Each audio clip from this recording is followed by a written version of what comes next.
बगुला और कौआ। बहुत समय पहले की बात है। किसी नदी के किनारे एक पेड़ था। उस पेड़ पर एक कौआ रहता था। उसी नदी के पास थोड़ी ही दूरी पर एक बगुला भी रहता था। बगुला सुबह सुबह नदी किनारे आता और मछलियां पकड़ता था। कौआ पेड़ पर बैठे बैठे यह सब देखता रहता था। एक दिन कौवे ने सोचा कि क्यों ना बगुले से मित्रता की जाए। यह सोच कौआ प्रतिदिन नदी किनारे जाता और बगुले को नमस्कार करता। राम राम बगुले भाई, कैसे हो तुम? धीरे धीरे दोनों में मित्रता हो गई। बगुला मछलियां पकड़ता और खाता। बगुला मछलियां पकड़ने में निपुण था। वह अपने ढंग से प्रतिदिन नई नई मछलियां पकड़ता और कौवे को खिलाता। कौवा इस बात से बहुत प्रसन्न होता। कौवे के तो अच्छे दिन आ गए थे। उसे प्रतिदिन नया भोजन जो खाने को मिलता था। बगुला आकाश में उड़ता, लेकिन उसकी नजर नीचे ही रहती थी। जहां उसे मछलियां दिखाई देती वह तेजी से नीचे जाता और अपनी लंबी चोंच में पानी में डालता और पैर ऊंचे रख झट से मछली पकड़ किनारे पर आ जाता था। कौवा बड़े आश्चर्य से यह सब देखता रहता था। उसका भी मन करता कि वह भी ऐसी ही मछलियां पकड़े। वह मन ही मन सोचा करता, इसमें कौन सी बड़ी बात है। यह सोचकर उसने भी मछलियां पकड़ने का निश्चय किया।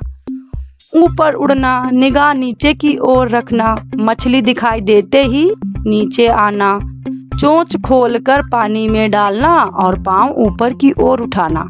मछली चोंच में आएगी नहीं तो जाएगी कहाँ। सब कुछ सोच विचार कर एक दिन कौवे आसमान में बहुत ही ऊंचा उड़ा। फिर तेजी से नीचे आया, पांव ऊंचे रखे, चोंच नीची कर तेजी से मछली पर झपटा। लेकिन मछली खिसक गई, क्योंकि कौवा तो बगुला है नहीं कि जो मछलियां आराम से पकड़ ले। कौवे ने बगुले की नकल तो की, पर वह यह विचार नहीं कर पाया कि बगुले की चोंच और पांव दोनों लंबे होते हैं। कौवे की चोंच काई और बेलों में उलझ गई। पांव ऊंचे थे ही कौवा छटपटाने लगा। चोंच छुड़ाने की बहुत कोशिश की, पर सिर पानी में डूबता ही गया। तभी बगुला आ पहुंचा। उसे कौवे पर दया आ गई। बगुले ने बड़ी कठिनाई से कौवे को पानी से बाहर निकाला और समझाया।